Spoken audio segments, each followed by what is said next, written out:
Congressman Swalwell, how much more were you able to learn from Lieutenant Colonel Vindman today beyond what he said in his opening statement? Good evening, Anderson. The opening statement actually, frankly, says a lot, but we did, of course, learn more. And it was very powerful to see him enter that committee room in full military uniform, knowing this is a Soviet-born immigrant, a wounded warrior, a reluctant witness in the sense that this is not what he was seeking to do, but it's what he thought was the right thing to do. Lieutenant Colonel Vindman was the first witness who actually was on the call. According to CNN's reporting, he testified that the call transcript that we've seen was mostly accurate.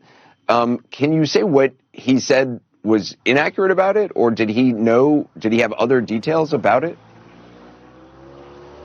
We did hear more details about the call record, but Anderson, we're going to accept the call record that the White House put out, and that is damaging enough.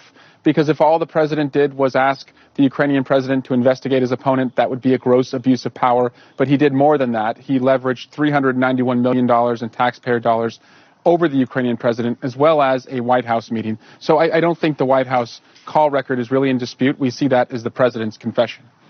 In his opening statement, Vindman didn't specifically say that what he heard being talked about on that call or what was going on was a quid pro quo.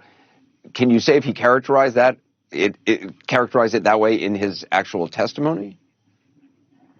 Now, that opening statement describes the scene in the White House wardroom with the Ukrainians present right next to the Situation Room, which is also, inappropriate. And he heard Ambassador Sondland tell the Ukrainians that to get a White House meeting, that they needed to deliver on investigations into Vice President Biden. That, Anderson, is a this for that. In other words, a quid pro quo. A White House meeting to the Ukrainians was of paramount importance. Again, there's other evidence, though, in our investigation that it wasn't only a White House meeting. As Ambassador Sondland told Ambassador Taylor, everything is on the table, not just the meeting, but also the security assistance.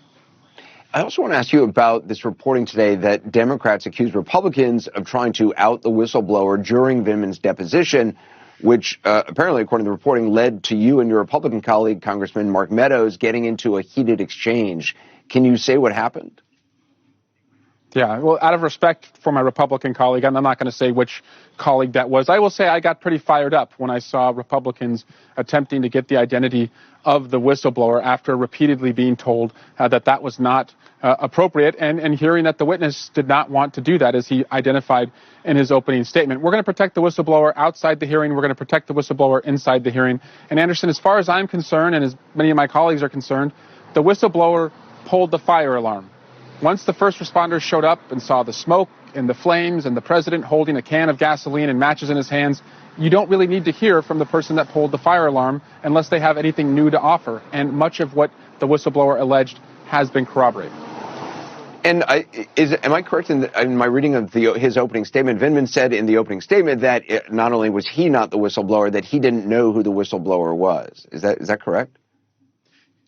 Yeah, Anderson, he did not want to speculate as to who that person is. And that's because of the great security risk to the whistleblower and the whistleblower's family. That's why it's so irresponsible for my Republican colleagues to seek to get the whistleblower's identity for no other reason than to be punitive and to protect the president, when, again, the president has himself, admitted to the call record, and we don't really have a reason right now to hear from the whistleblower, who has rights to remain anonymous, by the way. Yeah. We should point out, we just heard that the testimony, Vindman's testimony, has just ended for the day. The Wall Street Journal tonight is reporting that the legal team representing the whistleblower has received multiple death threats that have led to at least one in law enforcement investigation. Did that come up in today's hearing at all?